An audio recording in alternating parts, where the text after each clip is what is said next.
Testing, testing. Hey, Pretty Girl Club. Welcome back to the Decentering Men series. I just feel like ranting and talking my shit today. So I'm going to be talking about the types of men that I do not date. A lot of women, they will say things about like, oh, you should open up your options or like dating is a numbers game. Not for me, bitch. We're decentering men over here. So we have no problem eliminating 99.9999% of them if we want to. So, by the way, I just want to warn you guys, this video is going to be extremely offensive if you date or have dated any of these particular guys. So no shade to you if your boyfriend or your husband is one of these guys, but I'm just going to tell why I don't date these types of men. Okay, so I have a whole list on my phone here. Number one, military men. Any man who has been involved with the military, Army, Navy SEALs, Air Force, every single one of them has PTSD, extremely abusive behaviors, extremely narcissistic behaviors. And I'm not even just blaming the men themselves. It's because the United States is the most, if not one of the most powerful countries in the world. Think about what it takes to train men to protect one of the most powerful countries on this earth. You have no choice but to traumatize those men. You have no choice but to manipulate those men and abuse those men into being these super soldiers and this super army to uphold the American infrastructure. So I've never in my life encountered a man with a history in the military who is mentally stable, ever.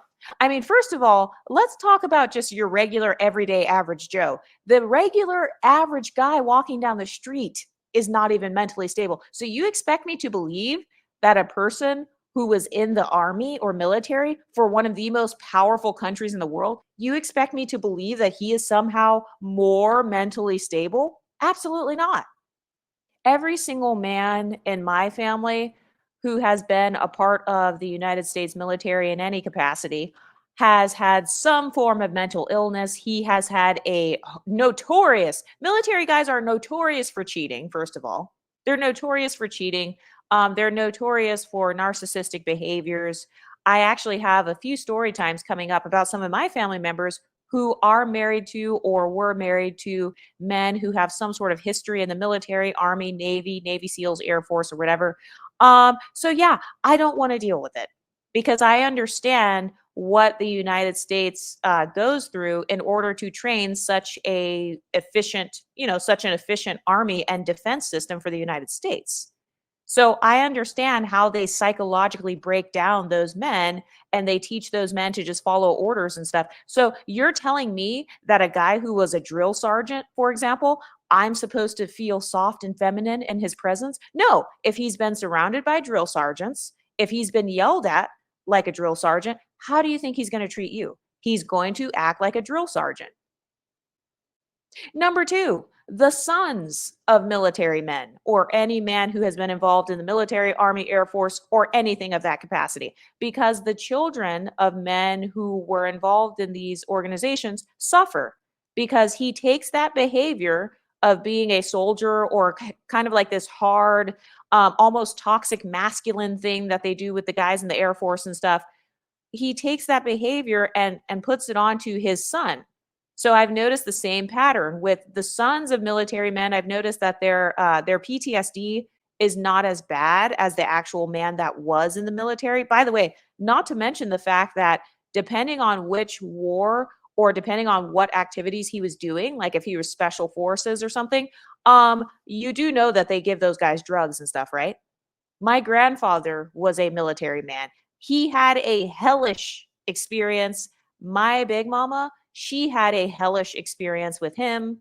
Um, but yeah, even the sons of military men, I've noticed that the sons, they're not as bad, but they tend to struggle with covert narcissism because they're kind of taking on some of that from their fathers. And I know that military guys or veterans, I know that they have a lot of benefits and stuff. And so a lot of women are attracted to that.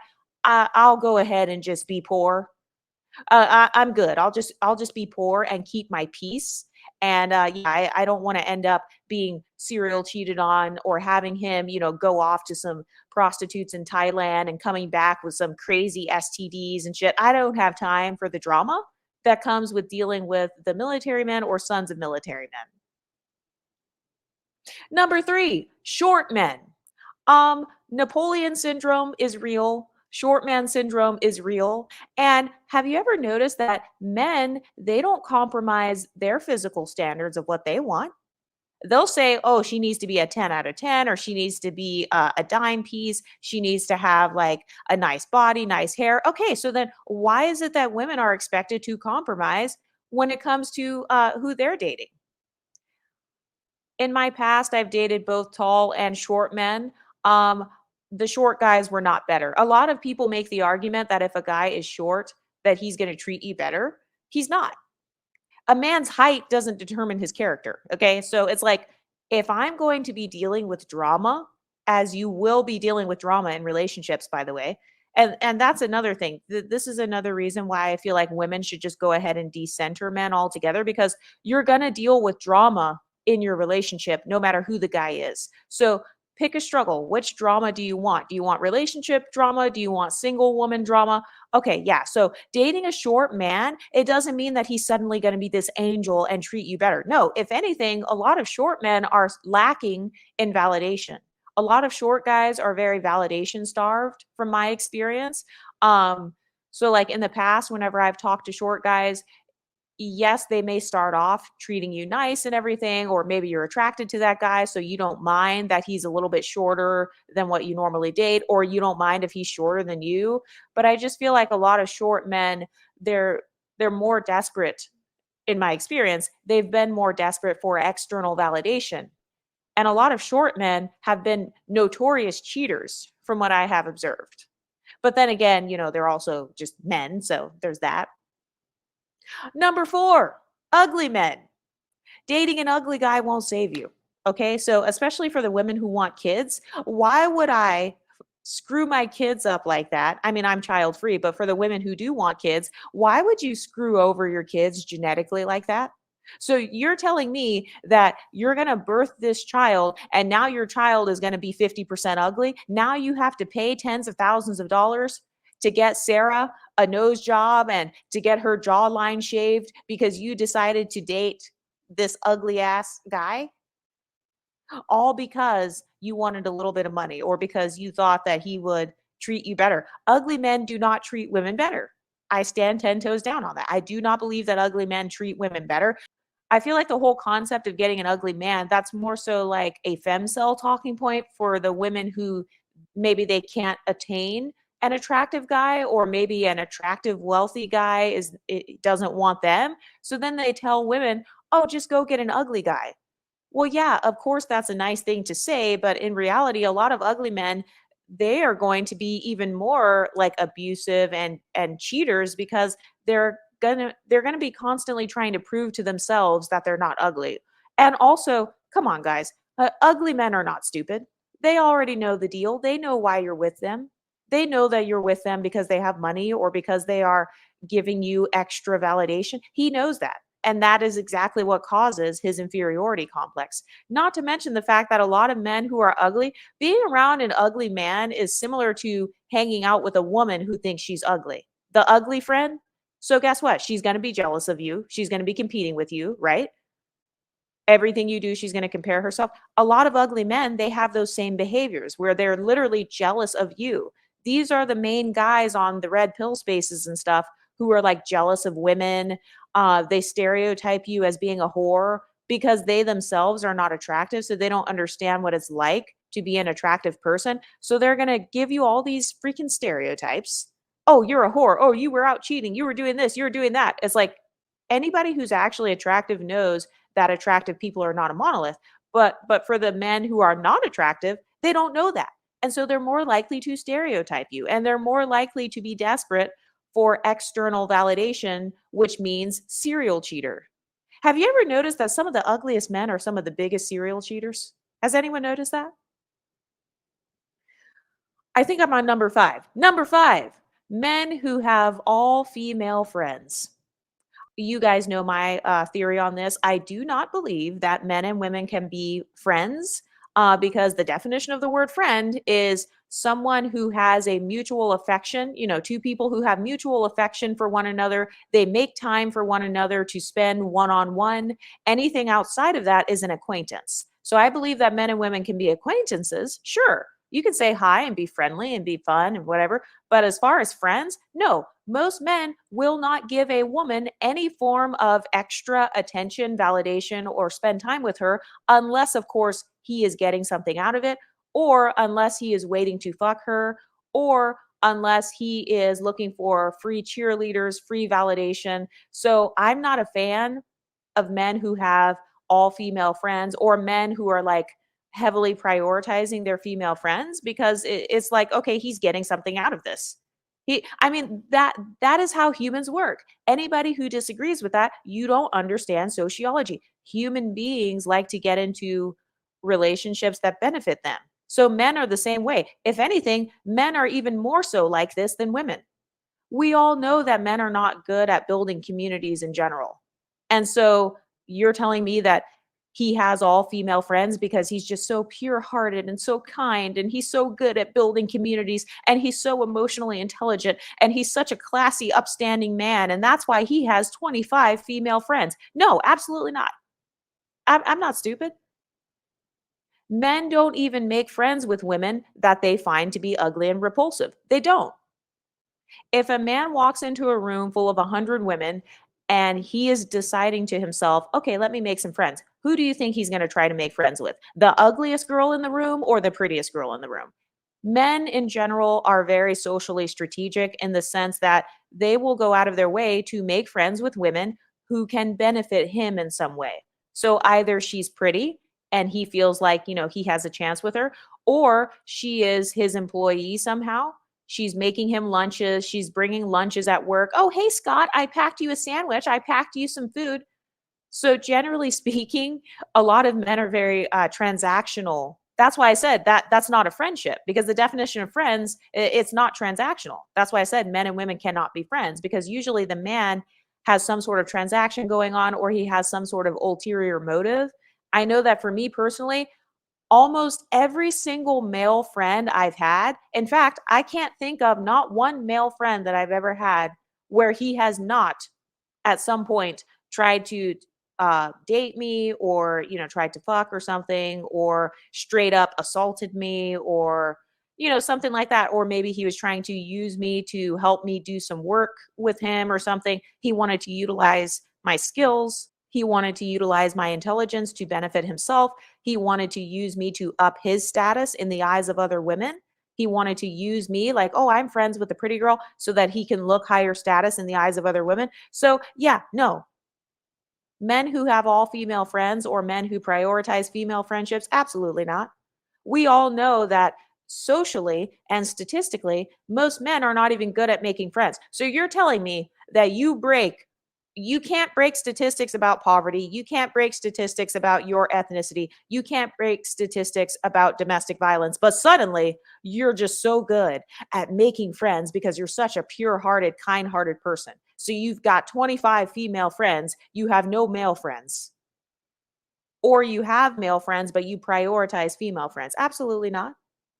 Why would I want a guy in my life who is simping for other women or who is creating a female orbit around himself? He's creating an entire cheerleading squad of women so that he can open up his phone and then he gets good morning texts from Tiffany or Sarah, or you know what I mean? A lot of men, they specifically seek out female friends because they are simply seeking validation. So I don't even want to be around a man who is so validation starved and so insecure to where he needs a whole bunch of bitches in his phone, basically. Like, I don't even want to be around a man who even thinks of women like that.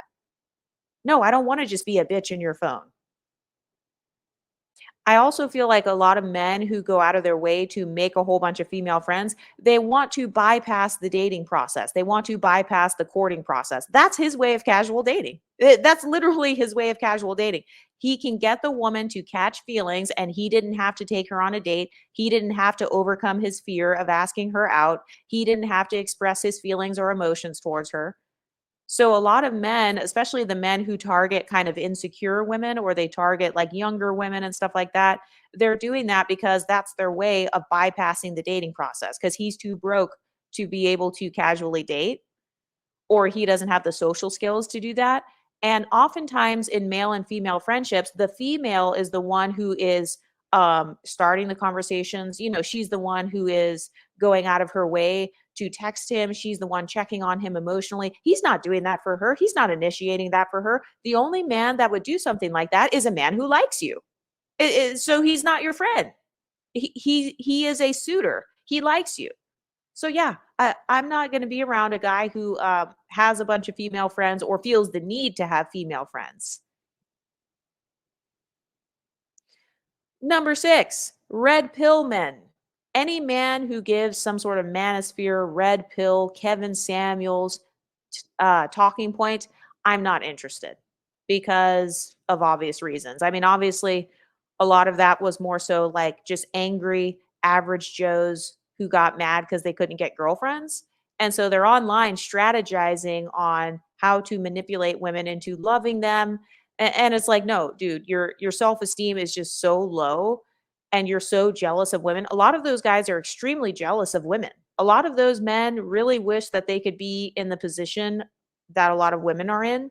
I've noticed that the red pill and manosphere space, it's filled with underprivileged men or men who are average at best financially, maybe looks wise, maybe they come from underprivileged cultural backgrounds. And so they're seeking women to go 50-50 with because he can't afford to do things on his own. He's very codependent. He cannot achieve his dreams on his own. So he needs a woman to build him up into the man that he wishes he was. And then after you build him up, then of course he's going to leave you because what? You hit the wall or whatever, or you're old, you're no longer serving him. Not to mention the fact that those guys promote cheating and all kinds of other stuff that I don't want to deal with. Number 7, devoutly religious hypocrites. I have always had some sort of pastor or worship leader always chasing the cootie cat. Why is there always a pastor who's chasing ass in the pews? Why is there always oh my god, I can't take this seriously. But no, like I just feel like a lot of guys who are devoutly religious, they're incredibly hypocritical. Like I remember there was this one guy, he tried to hit on me or whatever. He was very, very Christian. I notice I still attract I've attracted a lot of very Christian guys or guys who are like they were devoutly Catholic or something like that. So I've literally had a guy try to hit on me, and I specifically asked him, why didn't you just go for one of the women in the church? You know, you go to the local mega church because he told me the church he went to, it was a huge church with thousands of women in it. We all know that churches are what? I think 70% women. Churches are majority women, just in general. And by the way, churches are full of desperate pick me's who are specifically going to church because they're hoping to meet their husbands in the church. So the church is that's a red pill man's dream, right? That's a man's dream to be in a facility where there are thousands of women who are desperate for a husband. They're desperate for a man. And I remember I asked this guy, I was like, well, you know, you're a nice guy, you know, you're an accounting manager, you have muscles. I didn't say he had muscles, but I was like, you know, you have all these things going for you. Why didn't you just go ahead and get someone in the church? I'm sure that there are plenty of women from the church who would have loved to have a chance to date you. This guy literally said that the women in the church basically were like too ugly for him. And he literally started going in on this one particular girl from his church. He said that her body wasn't sexy enough for him. Her body wasn't good enough for him, and that I had more of like the body type he wanted. I had more of the look he wanted. I was more like sexy basically. And I'm like, "Wait a minute. So you're telling me that you're supposed to be a man of God and you're supposed to be thinking about like who a woman is on the inside, you know, Proverbs 31 woman, a virtuous woman, and you're over here trying to hit on a woman at work because this guy was a guy that worked in the building next to mine. So you're bypassing these quote unquote godly women who are nice and you're going after me and I am not even religious. So a lot of men who are devoutly religious, they will chase after anything outside of the church. Anything that is like the opposite of what they say they want, that's secretly what they want.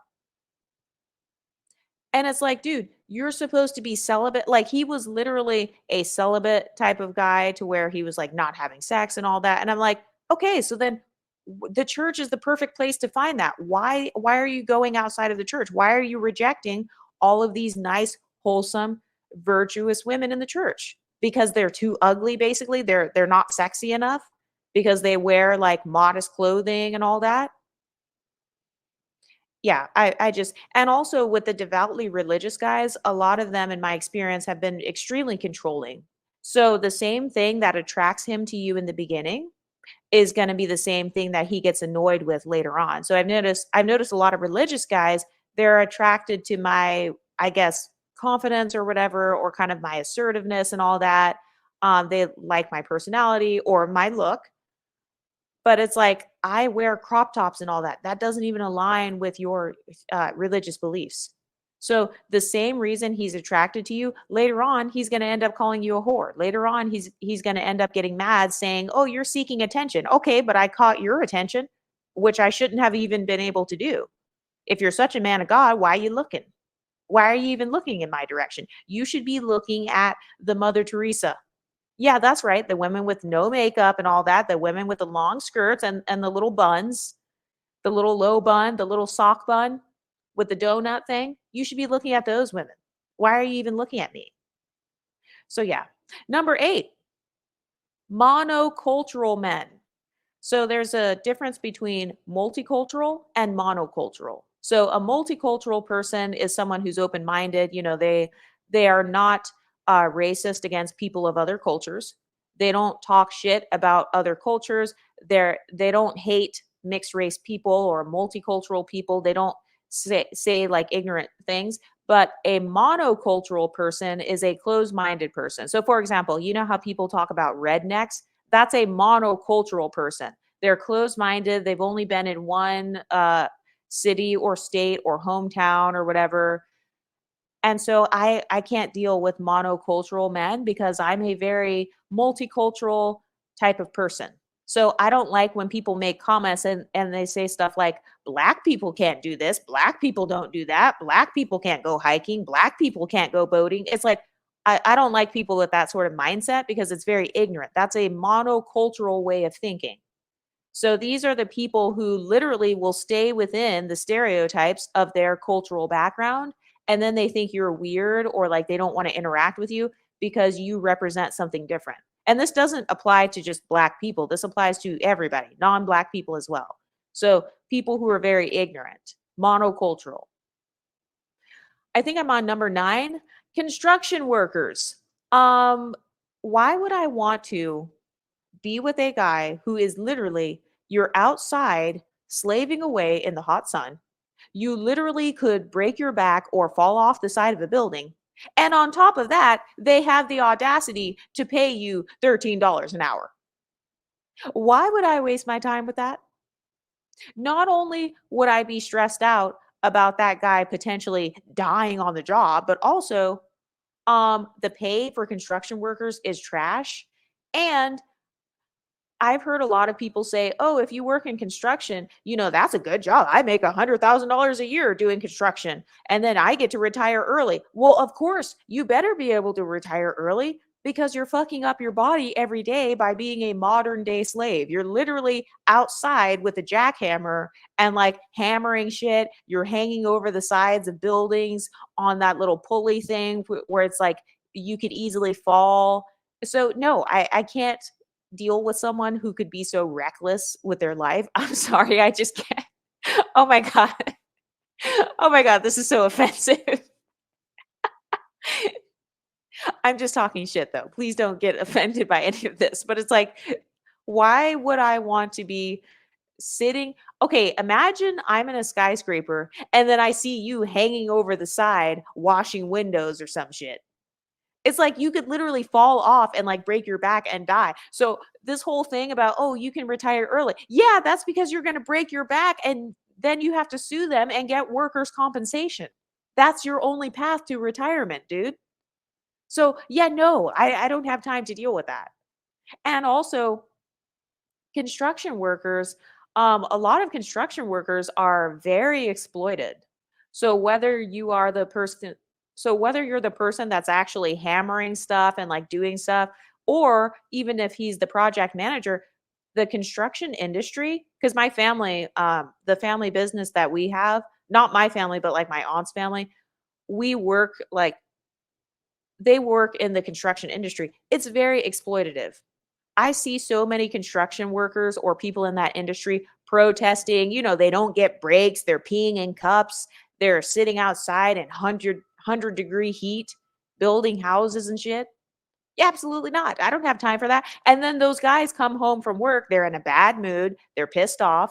They're dehydrated. They've got no electrolytes. Their muscles are torn apart.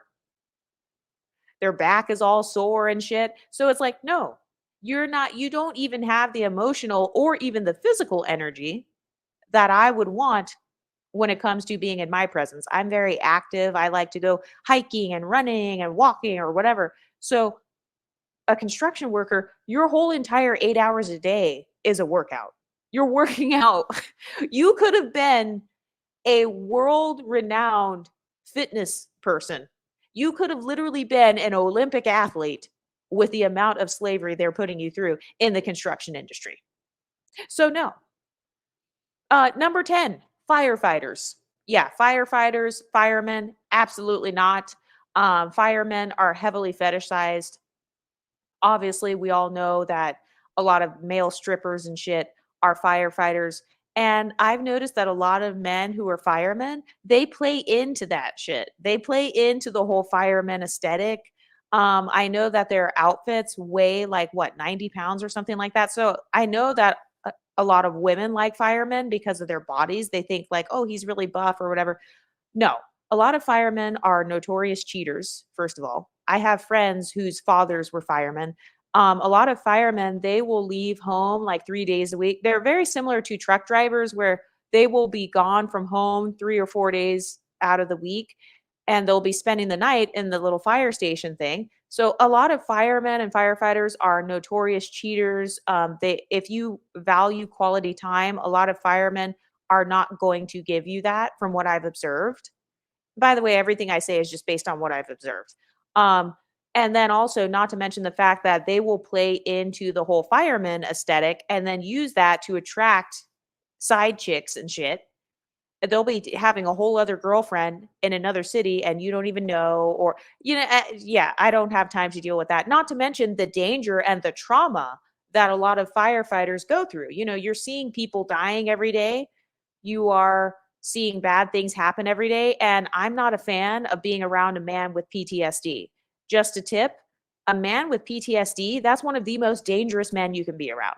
I'm just saying that's just from my experience and from my observation. Any man who has some form of PTSD, he's been traumatized. Guess what he's going to do to you?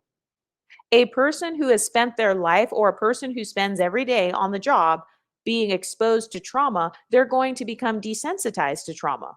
So, what do you think they're going to do to you emotionally? They're going to traumatize you in a lot of cases, from what I've seen of firefighters. Number 11, fitness trainers. Physical fitness trainers, the guys who like I don't know, they're personal trainers and shit. Absolutely not. Any woman with sense knows that personal trainers are notorious cheaters. They literally go into the personal training business so they can attract hot, fit women. That's literally why a lot of men go into that field. And they go into that field so they can attract women who will admire their own body. So it's kind of like Gym Bro 2.0. Oh my god, I'm such a troll.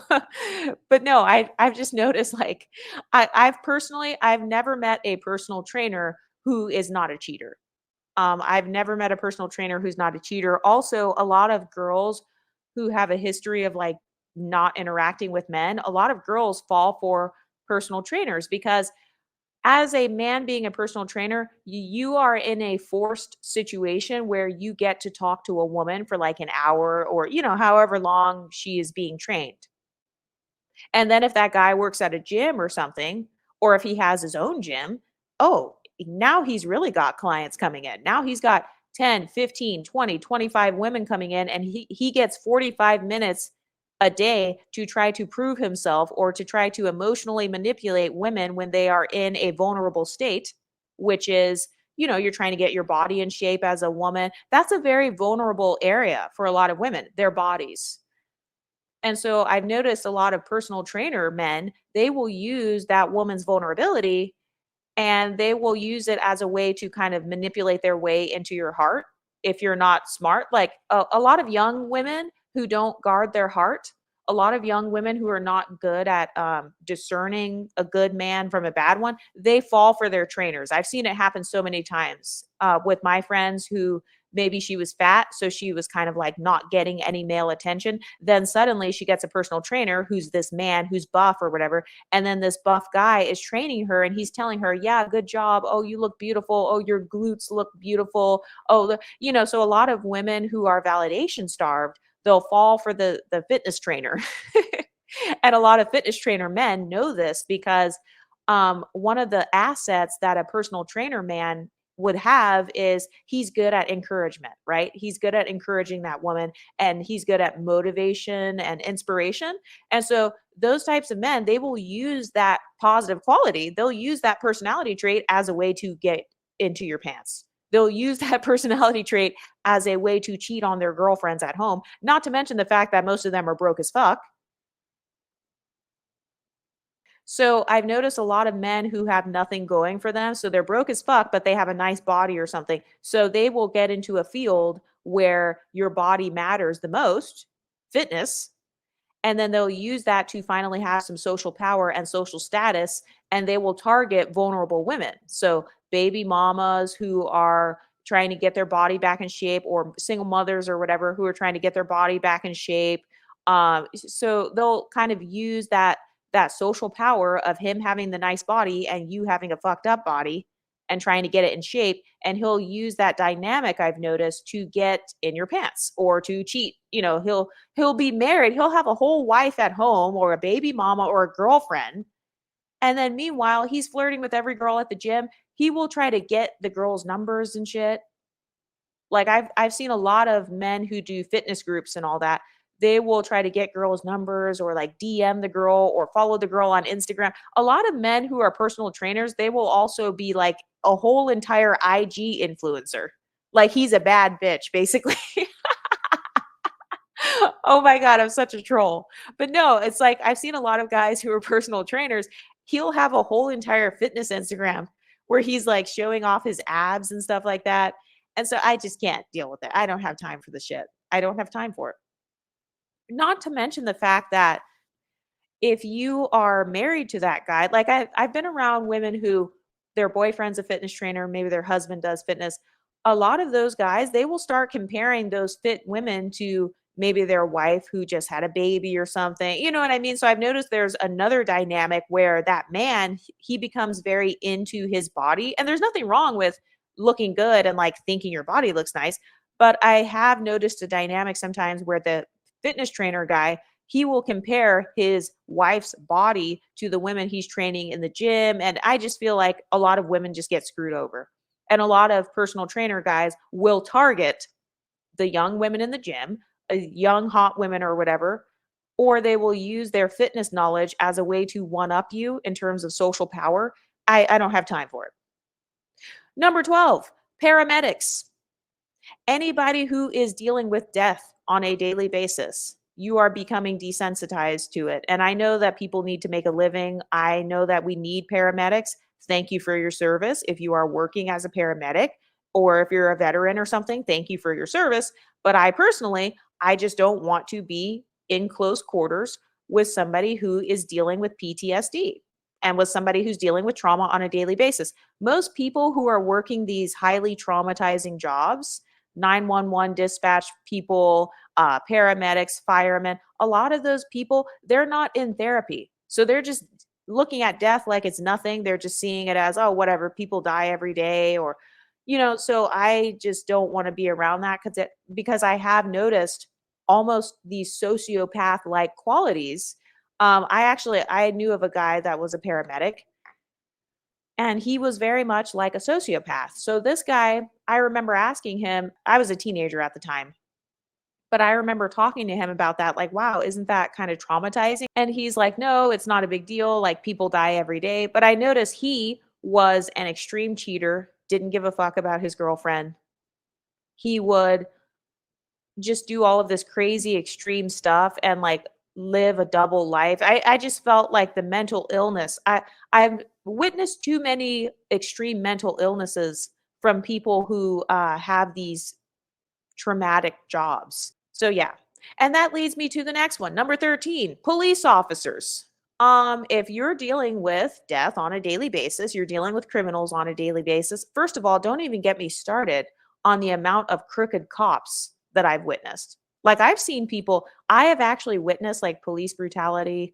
I've witnessed like cops profiling people, not just profiling African Americans. I've witnessed cops profiling like immigrants or people who look like they're foreign or people who they have accents and stuff. So, first of all, I've witnessed a lot of police corruption. That's number one. Number two, I have been around people who have bribed others. Like, there's just so much corruption that goes on in the police force to the point where I don't want to be around a potential high level criminal who could just like kill me and then like cover it up or some shit like that. I don't have time for it. And it's funny because so I remember a while back I was dating this guy who he owned a medical marijuana dispensary, and he was telling me about how the fucking police officers literally were like, if you don't pay us money from your dispensary, we are going to basically do stuff to get your thing shut down because some of the activities you're doing are illegal. But we will allow you to get away with the illegal activities that have to do with your dispensary as long as you pay us money. So lots of corrupt behavior behind the scenes, especially if he is a high level police. Because I'm not just talking about the policemen that work on the street. No, no, no. That's low level. That's actually, well, I wouldn't say that's low level. That's like mid level, like working in the car, driving the car around. No, no, no. I'm talking about even the high level people that work for like LAPD, NYPD, Chicago PD, whatever. Yeah, I don't have time for the corruption. Think about who he is emotionally. I just feel like dealing with that much corruption or like being a part of that much corruption, it's going to affect you emotionally. Not to mention the fact that I have been, unfortunately, I've had police officers try to approach me in a sexual way when I was underage, incredibly underage. Like I'm talking 11, 12, 13 police officers. So, yeah, I just have too much. I guess I must have too much trauma with police officers. Number 14, doctors. Yeah, I don't date doctors. I know that a lot of women, they put doctors on a pedestal, but I feel like the only women who put doctors on a pedestal are women who don't have access to actually date a doctor. And this goes back to what I've witnessed with a lot of doctors. I've worked in doctors' offices before. My mother is a very high level professional in the medical field. I'm not going to dox what my mom does for a living, but I've been around, just know that I've been around a lot of doctors and I've grown up around a lot of doctors. I've worked around a lot of doctors and attendings and surgeons and stuff like that. Doctors are notorious cheaters. They love cheating with nurses, first of all. They love flirting with receptionists. I've told you guys many times about all the times where doctors would like buy me breakfast or something. Like if I worked in a doctor's office, they'll buy me breakfast, they'll flaunt their money, they'll try to like hit on me and shit. They'll have a whole wife and a whole family and a whole nurse side chick, and then you're still hitting on me or still trying to talk to other women, talking to receptionists, hitting on their patients and shit. Like maybe they won't hit on their patients at the job, but after like maybe after the appointment is over or something. Like I've had dentists as well. You know what? I need to add that to the list as well. Dentists. I've had dentists try to hit on me before.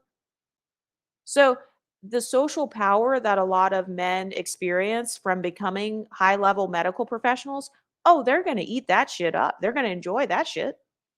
They love being doctors and dentists and surgeons and stuff because they enjoy the respect and the attention that they are getting from a lot of different women. So I've witnessed too many cheating doctors, not to mention the fact that their schedules, I don't like their schedules. especially if the guy is some sort of surgeon or something like that. They're working sometimes 24 hours, 27 hours, very similar to firemen and stuff. Sometimes they'll be at the hospital for a long time. I know that some hospitals, they have little cots that you can sleep in. So if you're a woman who cares about quality time, that's going to be a factor. Not to mention the fact that some women are so desperate to have access to a doctor that they don't mind being the side chick to this doctor. They will be in love with the freaking doctor and like thirsting over this doctor. So the doctors know that.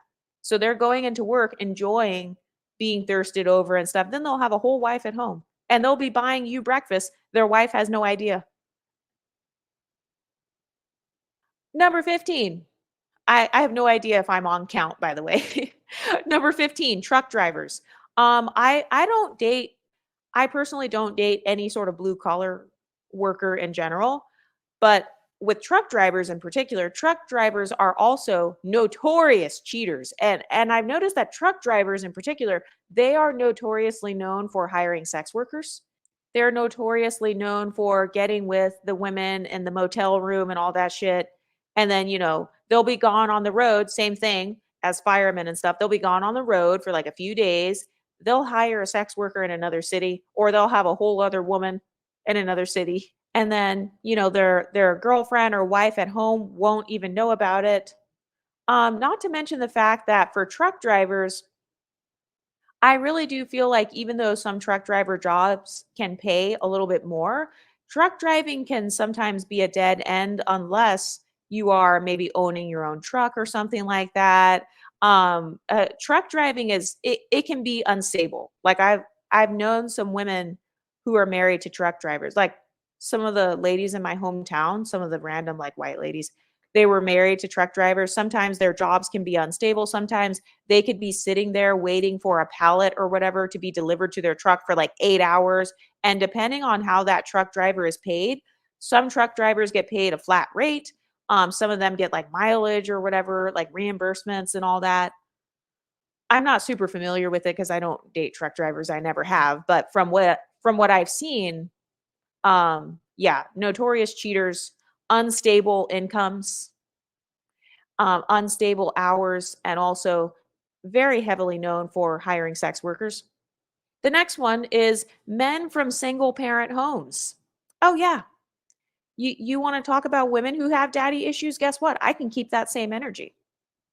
I don't date men who have mommy issues or daddy issues. So yeah, if you're from a single parent home, I myself, I want my counterpart. Like if I'm choosing to date or whatever, I mean I'm not single, but it's like if I was single, why would I want someone who doesn't have minimum the same type of background that I had? If I came from a two-parent home, if I have a mother figure and a father figure, and my parents were married and are still married to this day, why should I get with a man who was a son of a single mother who didn't have a father to teach him how to be a man? What do you think he's going to do if you guys end up getting pregnant or whatever? He's more likely, statistically, he's more likely to abandon or leave, or he is more likely to have a lot of issues with being a husband and being a father because he has not witnessed that growing up.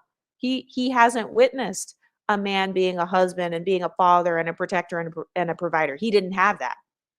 And so he's going to be winging it the entire time. So if you're a woman who wants kids and all that, yeah, just know he's going to be winging it. He's going to be learning as he goes. And most men don't even believe in therapy. So he most likely hasn't even had therapy to heal those internalized traumas and those daddy issues that he could have.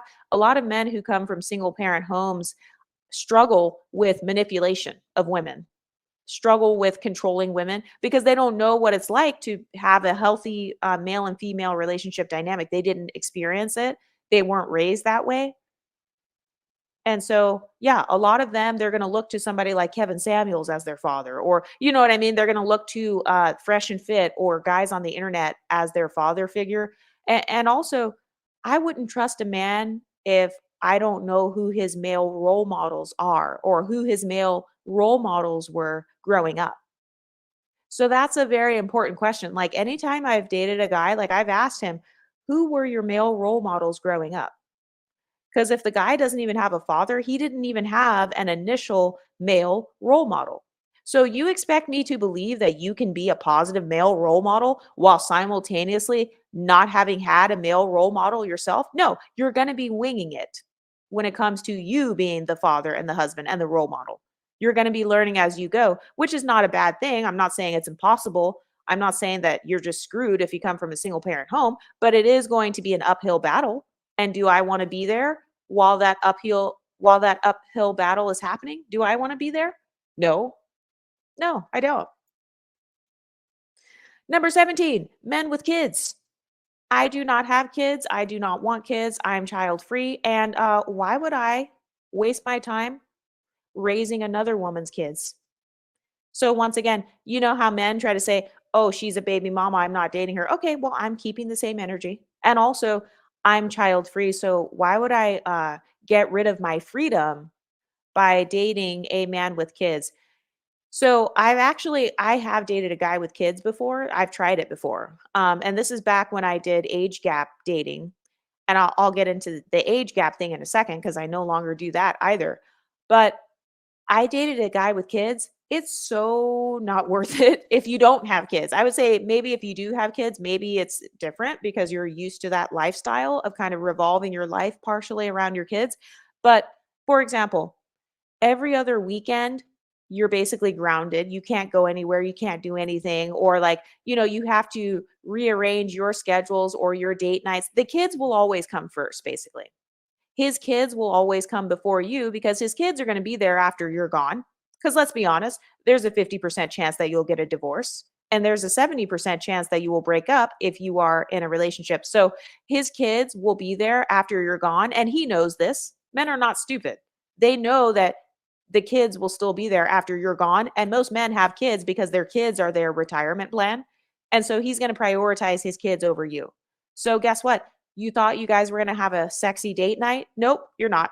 Because little Johnny, he broke his arm. So now he's in the hospital. And I'm not saying that like you can't have empathy. Of course, you should have empathy. And of course, it's good to like, care about the kids or whatever, especially if you're like a family oriented person.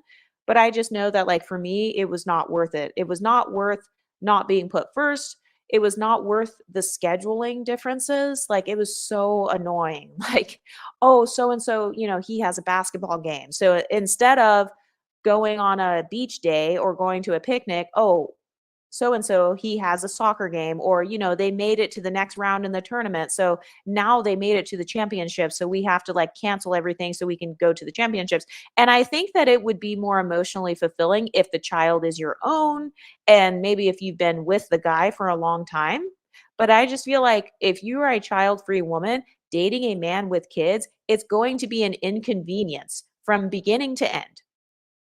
Because also, even when it comes to cooking and stuff, so let's say you want to cook a nice meal, you want to cook a meal for Bay. Oh, his teenager's coming over. Oh, his son is actually coming over, and then his son is bringing a friend, and they just decided to show up. And because the son and daddy are really close, because I'm hoping that you're not dating a guy who's a deadbeat dad. So because the son and the dad are really close or whatever, the son just drops by whenever because that's how they maintain their close relationship. So you also have to deal with the relationship dynamics of the father with his son or his daughter. And don't even get me started on if his kid is like a baby or something like that, or some sort of like 7-year-old or something. Oh my God. Yeah, I'm child free. So, like, kids around the age of anywhere from like 7 to 10, that is like the most annoying age for me. Like elementary school where they talk super fast and they ask questions every 5 seconds. Yeah. So I don't have time for the inconveniences. Like, especially if you try to do stuff for the kids and then it's never reciprocated. You don't really get as much credit. You'll never get as much credit as the actual mother of the children. You'll never get as much credit as the actual father of the children. You'll never have as much of an emotional bond as the birth parent of that child because they don't share your genetics. And then also, when you break up with the guy, you're also breaking up with that child. And so that's another aspect of dating a guy with kids that I wouldn't deal with. The next one is age gap relationships. Old men. I don't date old men. Dating an old man won't save you. I just noticed that for me personally, the physical attraction level, I just feel like no matter who you're dating, first of all, you shouldn't center the man anyway. But it's like no matter who you're with, he's going to have flaws. But I don't have time to deal with a grumpy old man. A lot of men who are older, they have fucking diabetes, hypertension, high blood pressure. They're bald, they're fat, they have a beer belly and shit. Oh my God, I'm stereotyping so bad. But no, seriously. No, I mean, I know that a lot of older guys don't have that, but I know for me personally, the last time I did an age gap relationship, so it wasn't the physical side because I feel like some guys they can still look younger, but for me, I noticed that the sense of humor wasn't the same versus dating a guy who is my own age. Because, for example, there were some SpongeBob memes or like I don't know, just random jokes and stuff where it's like he doesn't get it, or maybe he will say a certain joke and I'll be like, wait, what's that? So there's a cultural gap. There's like this cultural difference if you are dating a guy who's more than 10 years older. So, like, I know for me personally, the oldest guy that I had ever dated in the past, he was about maybe 13 years older than me, I think. But also there's the level of activity and kind of the mindset. So if the guy is older and if you are very young and very active and hyper, apparently I'm very hyper and active, and I really am. I'm kind of a busybody. So I might wake up in the morning and randomly want to go swimming. Um, I I was gonna go swimming this morning, but I left my swimsuit at my boyfriend's. But it's like I might wake up in the morning and randomly wanna go swimming. I might wanna randomly do, like, 6 miles on a hike. I might randomly do 10 miles. I did 10 miles the other day. Like, I randomly just decided to hike 10 miles. So, I feel like when you're doing an age gap relationship, if the guy's fitness level is not, like, absolutely top tier, because if you are a fit young woman, I just feel like there's a difference between being a fit young woman versus being a fit older man. I've just noticed that there's a difference. I just know that one issue I've experienced with older men that have dated me is if I want to do something super active, like, hey, let's play volleyball on the beach, or let's do this, let's um I've noticed a lot of them have different injuries and stuff. They'll be like, "Oh, I hurt my Achilles." Like one guy, he was this white older guy. He was about maybe 12 years older than me, I think.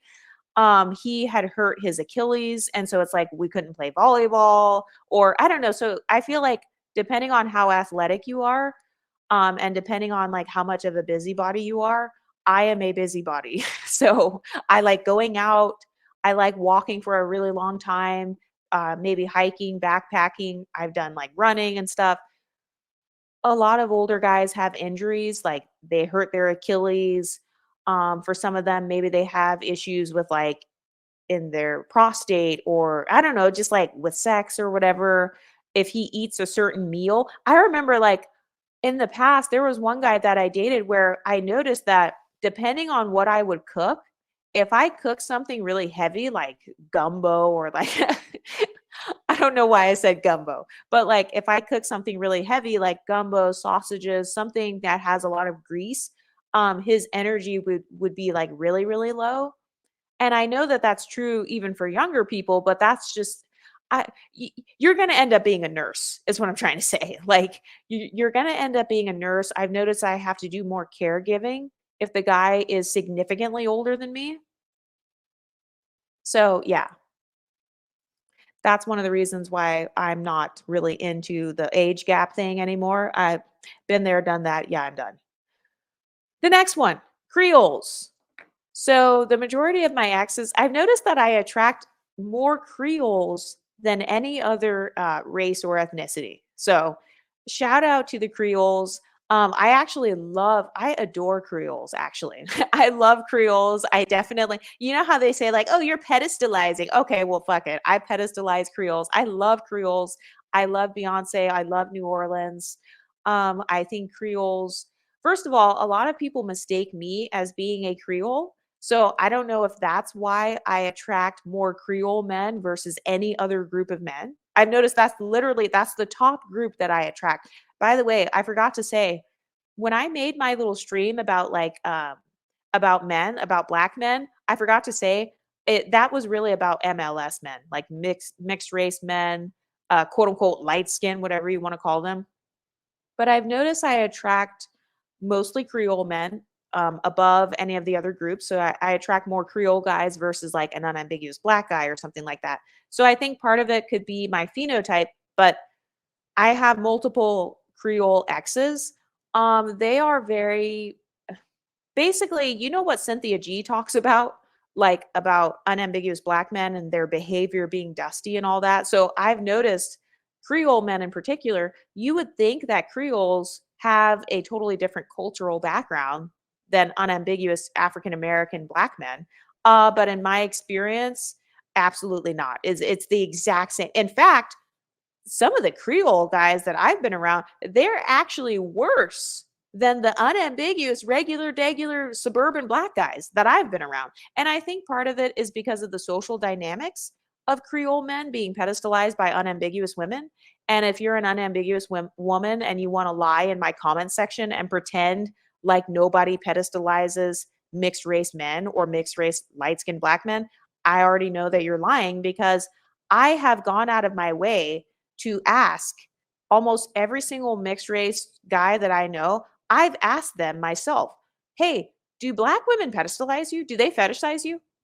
Do they like, did your mother, same thing, even if he has like a black mother, white father, or whatever, or if he's part Creole, I will ask them, hey, do unambiguous black women, have they ever tried to like fetishize you or they want to like get pregnant by you and stuff? And they will say that they have a very relatable experience to mine, which is yes, they definitely pedestalize them. So I've noticed though with a lot of Creole guys in particular, for whatever reason, a lot of unambiguous black women have pedestalized at least the ones that I've been around.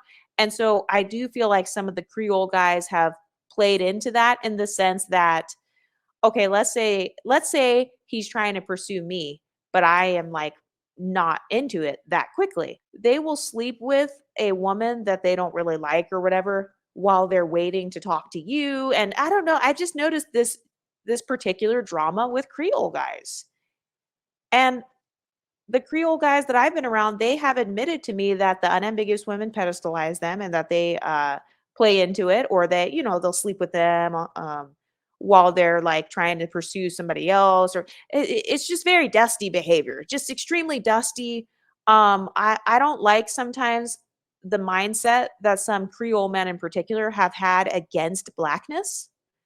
So I can't say the same about the women. I've noticed the women are fine and totally normal, but obviously the women, you're not dating the women. But yeah, I've just noticed very dusty behavior from Creole guys in particular, cheating behaviors, just incredible desperation for validation, sometimes inferiority complexes with not feeling black enough, yet also not feeling non black enough. And I've also noticed, unfortunately, almost this monocultural mindset from a lot of the Creole guys that I've been around and from, my exes or whatever that are Creole. So yeah, that's why I'm good. The next one is men who devalue emotions or emotional intelligence. So, has anyone ever noticed that a lot of men don't believe in therapy? Has anyone noticed that a lot of guys don't care about expressing their emotions? And I've had this happen so many times where maybe a guy, he will like me or something, then I won't know because he doesn't say it. So I can't read your mind. So if you don't tell me how you feel or whatever, obviously I'm not going to know. But I've had guys where they're emotionally delayed, they're developmentally delayed emotionally, or they don't recognize how they feel until it's too late. They don't recognize how much they care about you until it's too late. They don't recognize what they've got until it's gone. I don't have time for that. I don't have time for a man who is emotionally unintelligent or a man who doesn't know how to read my emotions in the sense that, if I am, let's say I'm quiet or something, asking me what's going on or like, how am I feeling? Yeah, I don't date guys who don't value emotions, or men who are not in tune with their own emotions. I've noticed some guys, they have this toxic masculinity thing where they don't want to admit their emotions because they're afraid of rejection. And I've noticed that especially with men who come from underprivileged backgrounds. So maybe they came from some sort of single parent home. Maybe he came from poverty to where emotions are not valued. But guess what? If you want a long-term relationship, your emotional intelligence and how you express your emotions, that's extremely important. And so, yeah, I can't deal with a guy who devalues emotions or he has no emotional intelligence. He doesn't care about how you feel. He doesn't want to express how he feels. He doesn't like talking about his emotions. No, I don't have time for that. The next one is NFL players. I don't date any professional athletes at all. I have no interest in being a part of that world. Believe it or not, I actually have been around that culture. But yeah, I'm just not interested in it. I don't like how they treat women. I don't like how when I was 18, 19 years old that I had guys asking me to send them pics and shit or, kind of this predatory behavior that a lot of athletes have. I don't like the cheating culture. I don't care how much money they have. No amount of money is worth my peace. I don't care if you're a trillionaire. I'm not staying with a cheater. I don't care if you can print money on demand. I am not staying with a cheater. So yeah, that's oops, I just bumped my water bottle. But yeah, that's why I'm not into NFL, NBA, any sort of professional athlete. I don't like the culture of cheating and stuff like that. The next one, Hollywood men. I'm not interested in an actor or singer, rapper and shit. I don't want to be a part of that lifestyle again with the whole cheating thing. And also, when it comes to Hollywood men, I just feel like a lot of men who pursue Hollywood, obviously, they want to be a star. They want some shine. They want the attention or validation. There's nothing wrong with wanting attention and validation. I've just noticed that a lot of men do not know how to manage, they don't know how to properly manage attention and validation. And so I've seen so many stories of women who will be with a certain guy, and then as soon as he becomes an actor or an NFL player or whatever, he doesn't know how to manage that newfound spotlight and that newfound attention. He forgets who he is. Maybe he forgets where he comes from or whatever. Then he starts doing crazy shit. Maybe he gets off on drugs or something. Yeah, I don't have time for the drama. I don't want drama. I don't want fame. I don't need everybody looking at me and stuff. I would rather have just like a lot of micro validation. I've noticed that a lot of men in particular, a lot of men who want fame, they want fame for different reasons than women. A lot of women want fame so they can like do their passions and like change the world. A lot of men who want fame, they want fame so that they can get the exploits of the fame, which is fuck bitches, get money. And so that's why I'm not interested in any sort of man who is involved in Hollywood or NFL, NBA, professional athletes. No, not to mention the fact that a lot of famous guys are actually frauds.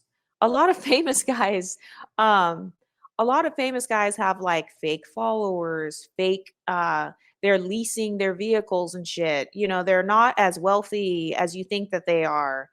And I know this from being around, kind of being around that lifestyle a little bit when I was younger, just out of curiosity. Thankfully, I've never been a groupie or anything. I don't recommend being a groupie. But yeah, I've noticed a lot of it is very fraudulent. A lot of men who seek after fame, they really just want the clout. And oftentimes they will latch on to a more famous woman, ASAP Rocky and Rihanna, for example. Oftentimes they'll latch on to a more famous woman or they view women as a stepping stone to the extreme, though. As a woman, you're either a stepping stone or you are a plaything for him to just like you're just his cum dumpster, basically. And so, yeah, that's why I'm not interested in any sort of man who is desperate for fame or he seeks after fame or he's some sort of Hollywood man. The next one, obviously, bisexual men. Have you ever noticed? Okay, I kind of have a theory about bisexual guys. It's like if a guy says that he is bi, I've never in my life met a heterosexual woman who dates bisexual men. I've noticed that most guys who are bi, it's like, what woman is still going to want to be with, what heterosexual woman is still going to want to be with you? I feel like a lot of guys who are bi, they actually prefer men. Like they greatly prefer men, or like they're gay, but maybe they don't want to say it. I've just personally, I can't do it. I can't. If he has been pegged by a guy, or he's like s'd another guy's D, like I just,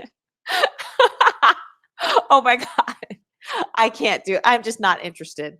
Absolutely not. No, thank you. No, thank you. The next one, politicians. A lot of politicians or up and coming politicians are extremely good liars and narcissists and manipulators. I will say though, a lot of guys who are seeking to go into politics, they're very good at building. Like I've no like I swear to God, there's this one guy who he wanted to date me or whatever a long time ago. This was like in my 20s, and he was very ambitious. He really, really wanted to become, I think, a senator or a mayor or something like that. And he was very good at building and everything, but I just wasn't into it. I wasn't attracted. He actually did become a politician. So I understand why some women would become would like be attracted to that, because the good thing is they have a builder's mindset, which is wonderful. But they're also, I feel like a lot of politicians are bipolar. I'm sorry, that's just my theory. I feel like a lot of politicians, a lot of them are living double lives. A lot of them will have like a family or a certain image on the forefront, but then behind the scenes, they're cheating, they're lying, they're scamming. So, like in the one case of the guy that tried to talk to me before, he he did some little some small scamming behaviors, but he achieved his goal though. He actually did become a successful politician. I don't know if he's still in that field or not, but I've noticed, I personally, I just don't want to be involved with somebody who has this a double life, or this split personality where it's like on the surface you're very classy and like elegant and well spoken and like a great leader. You know, politicians have a lot of good qualities, but behind the scenes, I've noticed in order to even become a successful politician, you have to do almost like these scammy type of behaviors. Such as, okay, so for example, with the guy who was interested in me, so I told him that I like really wanted some money, like I needed to get a job. This guy fired somebody else and gave me the job. So, first of all, it's great that he was a builder enough to even be in a position to hire and fire like that. But that sort of behavior, like I didn't want to take somebody else's money, or like, why can't you just open up a new space for me? So I've just noticed a lot of slimy behavior and a lot of extreme clout chasing behavior from men who want to go into politics, or men who are heavily into politics, to where like they will try to get people fired. They will do stuff where it's like they'll lie on people, they'll tarnish people's reputations. So, what do you think he's going to do to you if you guys don't work out? What do you think he's going to do? A lot of guys will do that type of shit to the women that they used to be with. And also with the guy that tried to talk to me or whatever, who ended up becoming a politician. So he ended up dating this other girl that I know, like later on, and he was horrible to her, extremely abusive, extreme pornography addiction, just insane double life behaviors, very bipolar type of behavior, almost like this split personality type of thing. So yeah, no, I'm good. Anybody that's pursuing politics, working in politics, you want to be in politics, and plus, I'm also a little bit of a conspiracy theorist sometimes. So I feel like being around a man who just believes everything in mainstream media, if anything, you should get with the guy who is trying to manipulate the media rather than the one who just believes everything in mainstream media.